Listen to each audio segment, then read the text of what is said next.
Хэрхэн босын үн өөрчлөх вэ? Худалдааны менежментийн босын үн хэсгээс босын үн өөрчлөхийг сонгоно. Үнийг өөрчлөх барааны баркодыг энд оруулж өгнө.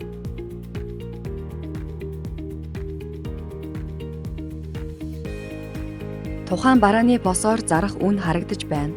Бөөний үн хямдралтай үн гэх мэтчлэн олон төрлийн үн энд харагдана.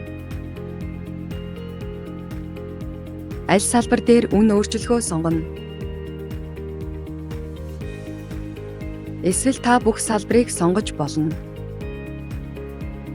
Үнийн хувилбарыг сонгож өгнө. Ердийн үнийг сонгосон бол та эндээс зөвхөн ердийн үнийг өөрчлөх боломжтой. Ердийн үн өөрчлөн болон идэвхтэй гэснийг чиглээд үнийн дүнгээ оруулаарай. Бөөний үнийг мөн оруулж болно. 2 чекбоксоо чеклэн шүү.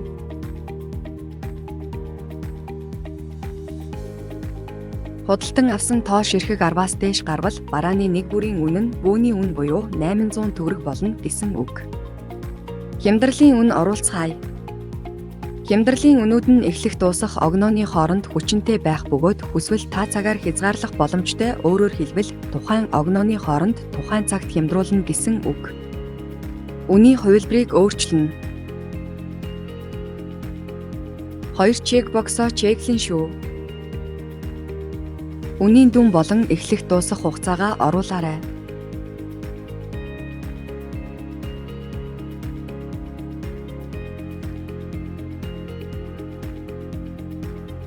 Хадгалах товч дээр дарснаар таны бараанууд оруулсан дүнгуудээр зарагдаж эхэлнэ.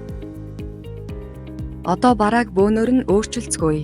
Худалдааны менежментийн босын үн хэсгээс босын үн бөөнөр өөрчлөхийг сонгоно. Нэмэх тэмдэг дээр дарна. Үнийн хувилбар сонгоно. Салбар сонгоно. Бүх салбарыг сонгох бол энд чеклэнэ. Хадгалах товч дээр дарснаар барааны үн оруулах боломжтой болно. Үн өөрчлөх барааны жагсаалт харагдах цонх харагдаж байна. Жагсаалтыг Excel форматаар болон нэг бүрчлэн оруулах боломжтой. Excel форматыг та систем менежментийн систем менежерийн файлын сангаас аваарай.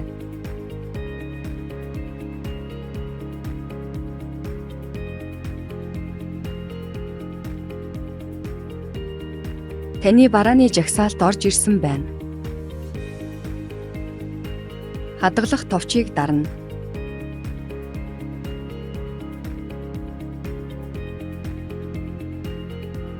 Үн идэвхжүүлэхийг дарснаар таны бараанууд оруулсан дүнгуудээр зарагдаж эхэлнэ.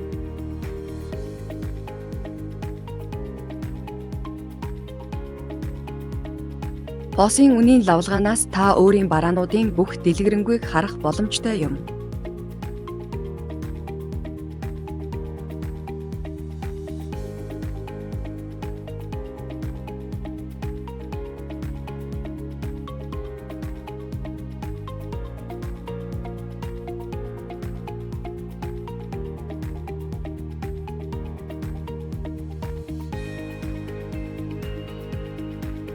Босын үнийн өөрчлөлтийн лавлгаанаас таны бараанууд хизээ хэрхэн ямар байдлаар өөрчлөгдсөнийг та харах боломжтой.